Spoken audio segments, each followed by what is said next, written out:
হরে কৃষ্ণ। কেমন আছো সবাই? আশা করি সকলে ভালো আছো, আর আমরাও ভালো আছি রাধা মাধবের কৃপায়, গৌরনীতায়ের কৃপায়।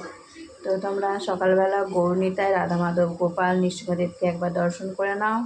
তারপর এখন যাব রান্নাঘরে। তো এটা সকালবেলা ভগবানের দর্শনারতির পর তুলেছিলাম।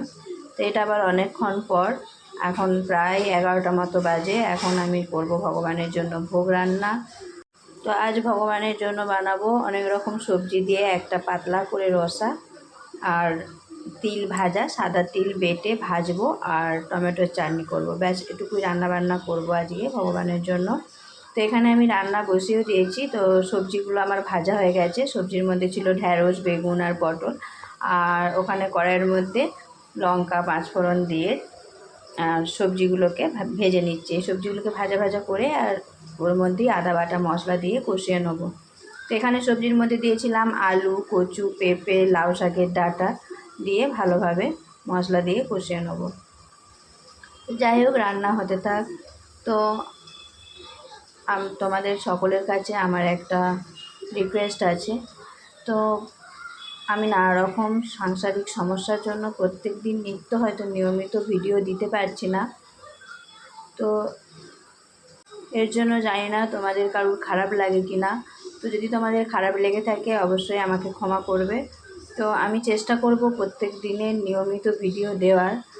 তো প্রত্যেকবারই বলি আর হয়ে ওঠে না নানা রকম সমস্যার কারণে। তো এবার থেকে চেষ্টা করব প্রত্যেক দিন অন্তত ছোট করে হলেও একটা ভিডিও দেওয়ার। আর তোমাদের কাছে আমার একটাই অনুরোধ, তোমরা সকলে আমার পাশে থেকো, আমাকে তোমরা একটু হেল্প করো, আমি যেন চ্যানেলটাকে এগিয়ে নিয়ে যেতে পারি। তো যাই হোক, এখন আমি সবজিটা আমার কষানো হয়ে গেছে। এখন পরিমাণ মতো জল দিয়ে আর ঢাকা চাপা দিয়ে দেবো। এখন সবজিটা হতে থাক। তো ওর মধ্যেই আবার ভেজে রাখা ঢ্যাঁড়স আর পটলগুলো দিয়ে দেবো। তো সবজির সঙ্গে ওটাও একটু সিদ্ধ হয়ে যাবে। তারপর এই সবজিটা একটু সেদ্ধ মতো হয়ে এলে তারপর আবার বেগুনগুলো দেবো, কারণ এখন যদি বেগুনটা দিয়ে দিই আলুর সঙ্গে সিদ্ধ হতে হতে বেগুনটা গলে যাবে। আর তো যাই হোক, এটা আবার অনেকক্ষণ পর আমার সবজির রসাটা হয়ে গেছে। এখানে তিলটা ভাজা করে নিচ্ছি।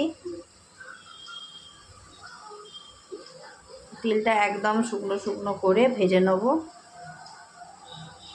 আর এই যে দেখো, রসাটা হয়ে গেছে। তো এরকম করে কিন্তু তিল ভাজা গরম গরম ভাতের সঙ্গে খুব ভালো লাগে। তোমরা কে কে বানিয়ে এরকম করে খাও আমাকে অবশ্যই জানিও।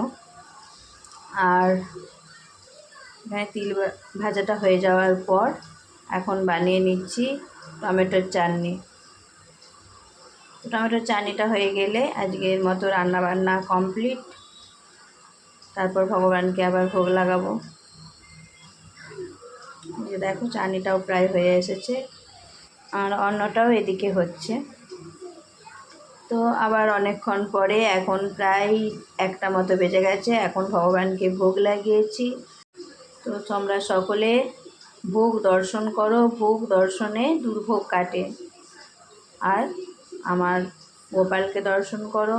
জয় শ্রী গোপাল কি জয়, রাধা মাধব কি জয়। আজ এ পর্যন্তই, দেখাবে পরের ভিডিওতে। হরে কৃষ্ণা।